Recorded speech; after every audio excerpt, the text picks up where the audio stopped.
HSC পরীক্ষা 2025-এর বাংলার লাল সালু যে গল্পটি রয়েছে, সেই বাংলার সেকেন্ড পার্টে বা আনন্দ পার্টে যে লাল সালু গল্পটি রয়েছে সেটা কিন্তু তোমাদের মোটামুটি 68 পেজটার মতো। এখন এত বড় লাল সালু যে উপন্যাসটা রয়েছে সেই উপন্যাসটি আসলে মনে রাখা খুবই কঠিন একটা টপিক।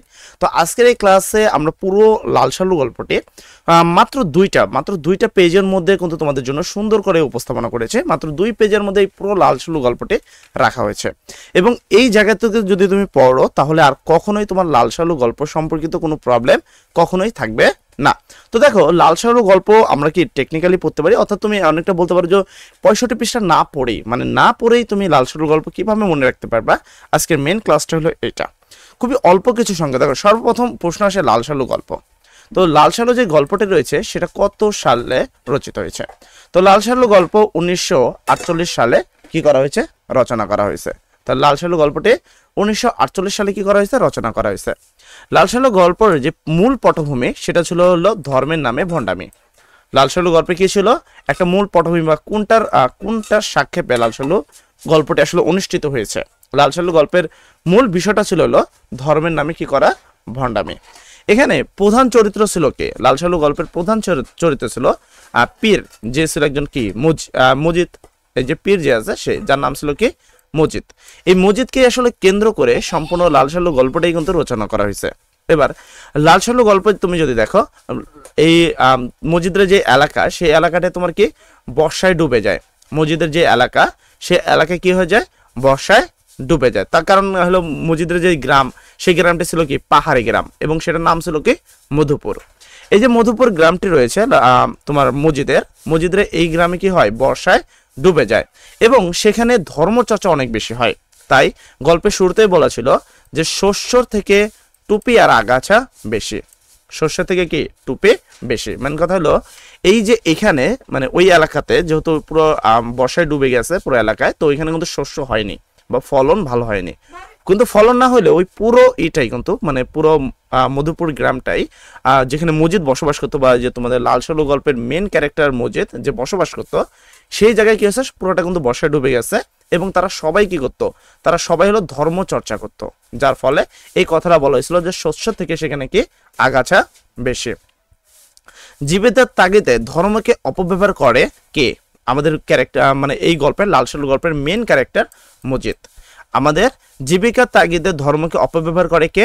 মজিদ, যে আমাদের লাল সালু গল্পের প্রধান ক্যারেক্টার।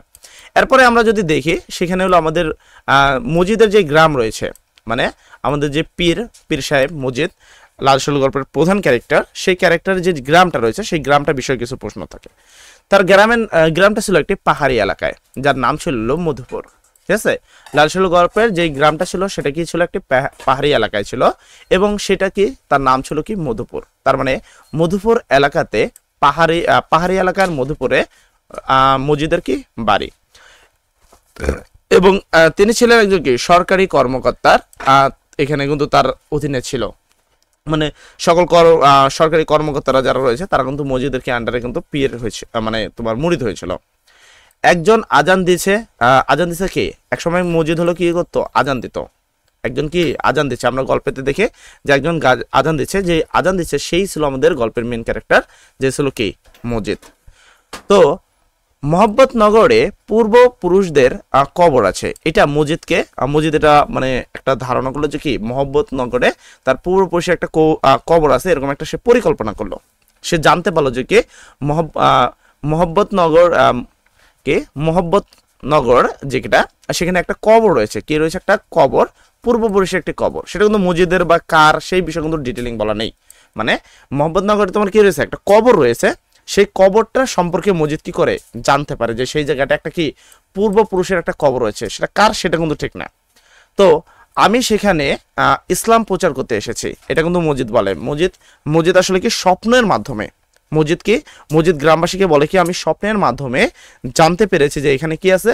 পূর্বপুরুষদের একটা কবর রয়েছে, যেটা একটা পীরের।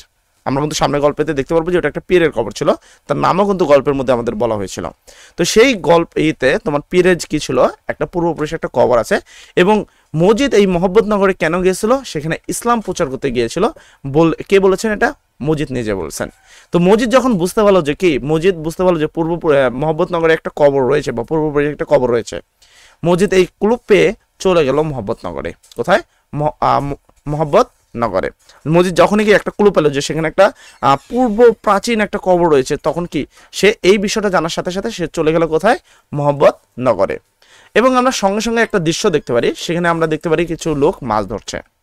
দুইটা লোক কি ধরছে? মাছ ধরছে। এটা তুমি এখানে এই চিত্রটা দেখতে পাচ্ছ।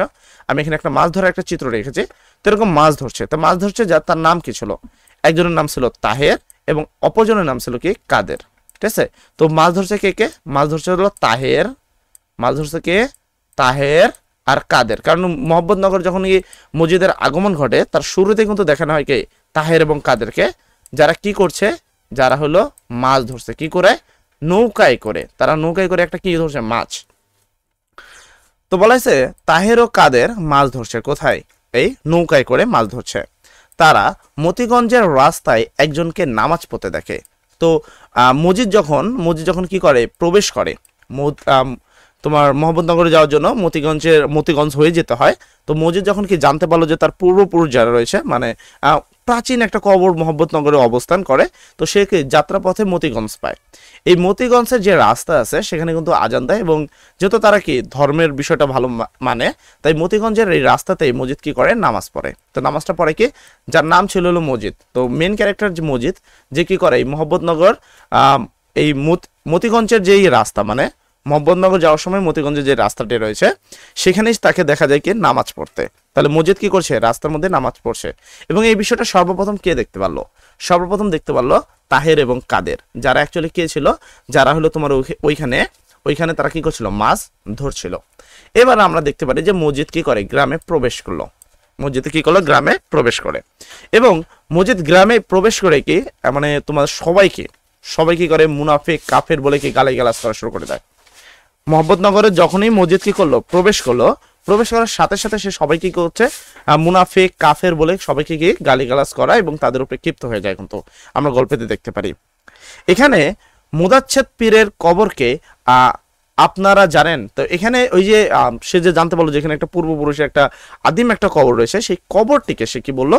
এই কবরটিকে সে বললো মুদাচ্ছেদ পীরের কবর। এই কবরটিকে সে কি বলেছে? মসজিদ বলেছে এটা একটা মুদাচ্ছেদ পীরের কবর। এই কবরটা সম্পর্কে গ্রামবাসীরা জানে কিনা সেই বিষয়টা বললো, যে এখানে মুদাচ্ছেদ পীরের কবরকে আপনারা জানেন, আপনারা কি সবাই জানেন যে এখানে মুদাচ্ছেদ পীরের কবর রয়েছে, এটাকে আপনারা অসম্মান করছেন, তাই সবাইকে মুনাফিক কাফের বলে কি করছে? সবাইকে গালিগালাজ করছে। কে?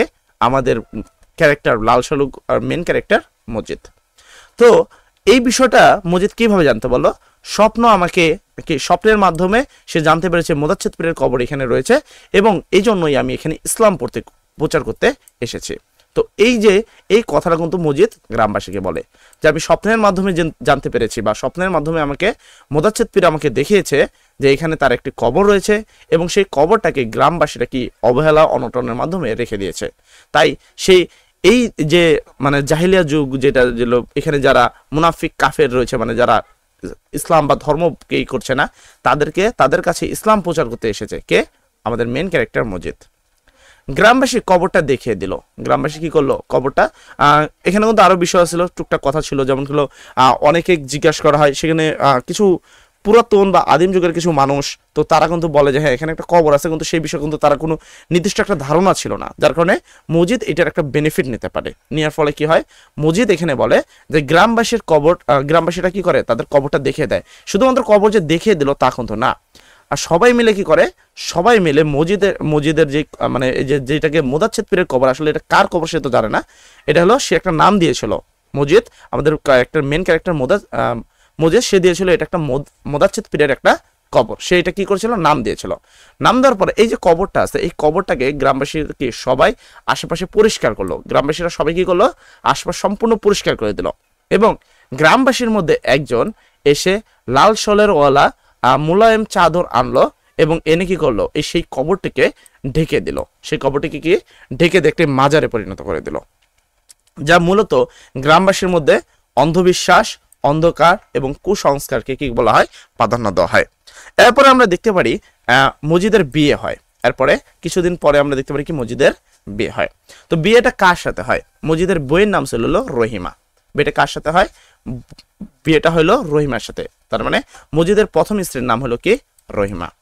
রহিমা খুব শক্তিশালী এবং ভিতর নরম ছিল। মহিলাকে রহিমা খুবই শক্তিশালী লোক বা খুবই অ্যাক্টিভ লোক ছিল, কিন্তু ভিতরে কি ছিল? খুবই নরম ছিল। এবং মজিদ ও খালিদ ব্যাপারীকে মিলে কি করে? বিচার করতে দেখা যায়। মানে যে কোনো বিচার মজিদ এবং খালিদ ব্যাপারী, যিনি ওই গ্রামের একটা প্রভাবশালী লোক ছিলেন, সেই খালিদ ব্যাপারী আর মজিদকে আমরা দেখতে পারি যে সেখানে তারা কি করছে? তারা যত ধরনের মানে যে কোনো ধরনের বিচার, সেই ধরনের বিচারগুলো মজিদ আর খালিদ ব্যাপারী মিলে দুজন মিলে কি সেই বিচারটার মীমাংসা করছে। তো এই জায়গার মাধ্যমে মজিদের প্রথম বিয়ে কিন্তু হয়ে যায়।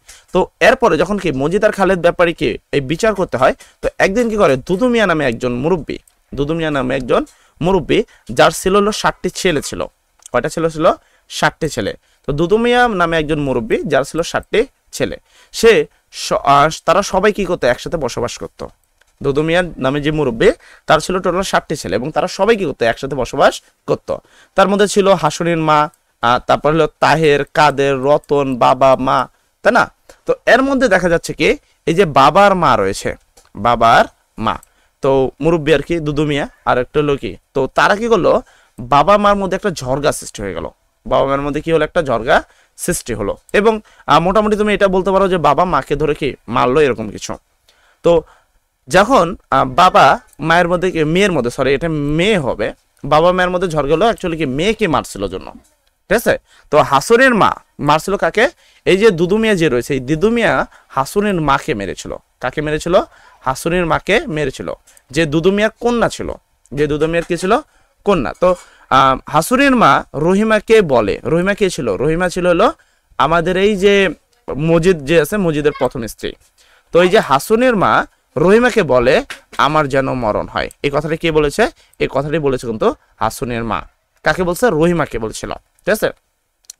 তো হাসুনের মাকে পিটাইছে সেই মুরব্বী কি করছে? হাসুনের মাকে পিটিয়েছে। তো পিটানোর ফলে কি হচ্ছে? এদের মধ্যে কি হয়? এরা যখন কি যে তোমার রহিমাকে বললো এই কথাটা, রহিমাকে বললো, হাসুনের মা যখন বললো রহিমাকে যে তার জন্য মরণ হয় এবং তাকে পিটিয়েছে, এই বিষয়টা যখন রহিমাকে জানালো, রহিমা কি করলো? রহিমা পীর সাহেবকে জানালো বা মজিদকে জানালো। কাকে জানালো? মজিদকে জানালো। তো মজিদ যখন এই বিষয়টা জানতে পারলো, মজিদ যখন জানতে পারলো যে এরকম একটা বিচার তার কাছে এসেছে, তখন তারা বিচার করলো।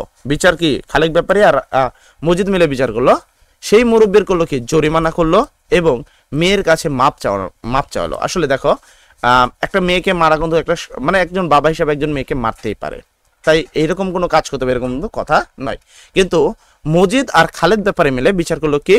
তার মজিদ যেই যে দুদু মিয়া ছিল তার জরিমানা করলো এবং মেয়ের কাছে তাকে কি করলো? ক্ষমা চাইলো।